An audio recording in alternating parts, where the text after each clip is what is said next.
Olá, turmas, manhã 2, manhã 3 e noite 1. Vou fazer em 2 vídeos curtinhos o resumo da apostila. Vocês vão perceber, alguns alunos, que algumas coisas já foram bem trabalhadas, bem faladas, e outras em outras 2 turmas não, tá? Então, módulo Literatura Infantil 1. E no primeiro momento, na primeira parte teórica, nós falamos a questão da literatura infantil sobre algumas reflexões e práticas. Nessa questão das reflexões e práticas, a gente trabalhou a questão do exemplo, a gente trabalhou a questão quando ele coloca aqui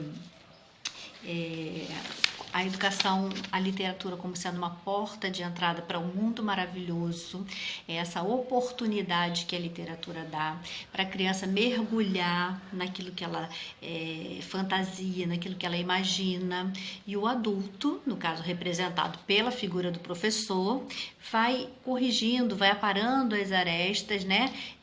Até onde ela pode ficar mergulhada naquele mundo da fantasia. E depois, a partir daí, vai aliando aquela questão da história que pode ser contada, lida ou de memória.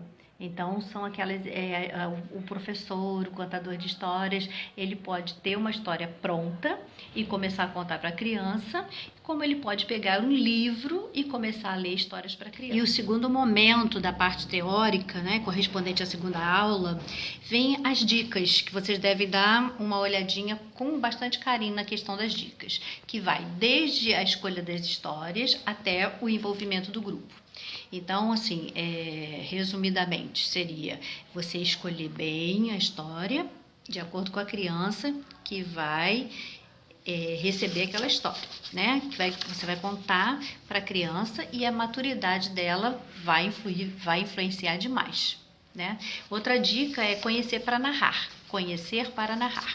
Então, o professor precisa antes ter tido uma leitura prévia do material que ele vai explanar para os seus alunos. Aquilo que ele vai contar para o aluno, ele precisa conhecer primeiro.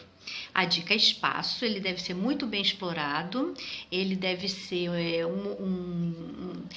esse espaço, a criança não deve ter nenhuma outra interferência que não seja essa questão da leitura. Turma, e depois materiais é uma outra dica que está muito amarradinha com olhar, voz, gestos e expressão.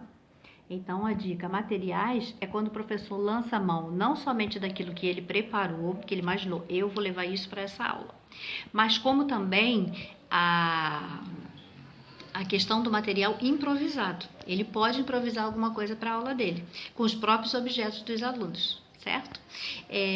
Voz, gestos e expressão. Totalmente voltado à questão da dramatização. Muito voltado para isso. Então, é quando você vai envolver o aluno na história com tudo que você vai falar, o seu tom de voz, se ele vai ser elevado, se ele vai ficar baixinho, se você vai sussurrar. São as alterações, as modificações, as adaptações que você vai fazer. Tá? Então, leiam a apostila, leiam toda ela, né? E retomem, relembrem algumas dessas dicas que eu estou passando agora para vocês, mas o que já foi falado em aula. Assistam ao vídeo do Samuca.